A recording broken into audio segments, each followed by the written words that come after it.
Quen si obtivo un gran resultado foi o Puebla, que xa é equipo de preferente. Un tanto de Molinos no 95 deu a vitoria aos pobrenses e pechou a súa ansiada promoción.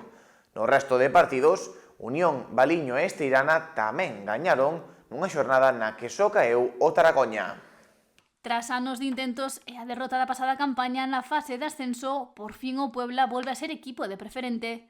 O seu encontro ante o Arcade está marcado en vermello, xa que unha vitoria dos do Barbanza significaría confirmar o seu ascenso.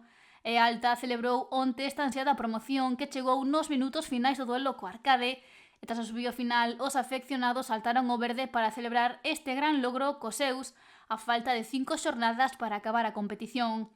As gradas cheas de xente facían presaxiar unha festa que chegou nos minutos finais. Todo parecía comezar ben para o Puebla, xa que no primeiro minuto de xogo Hugo Suárez adiantou os locais. Ademais, o Arcade quedouse cun xogador menos por a expulsión de Marcos Couso no 34.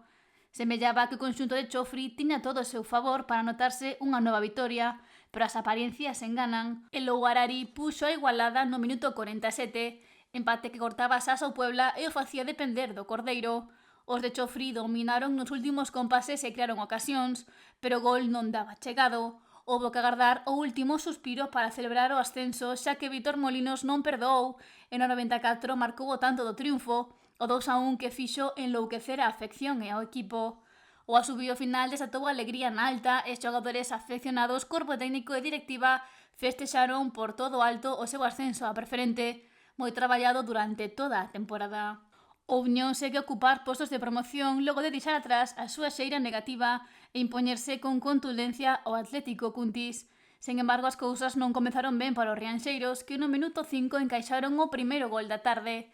Ao cuarto de hora de xogo, Anxo García colocou as tabuas e no 40 Sergio Neto deulle a volta ao marcador con 1-2 co que se chegou ao descanso.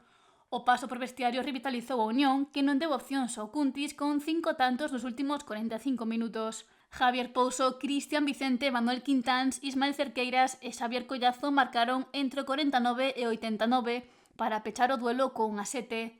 Os vermellos seguen en terceiros do grupo 5 cun punto menos que o segundo, o Cordeiro, e con 4 de marxe co cuarto, o Vilaboa. O Valiño tamén sumou de 3 e gaña 2 puntos de marxe co descenso. Os de Cabo de Cruz recibiron o Ribadumia, que tomou a dianteira no minuto 9, pero os locais puderon reaccionar e no 32 igualaron o marcador grazas ao gol de Jesús López.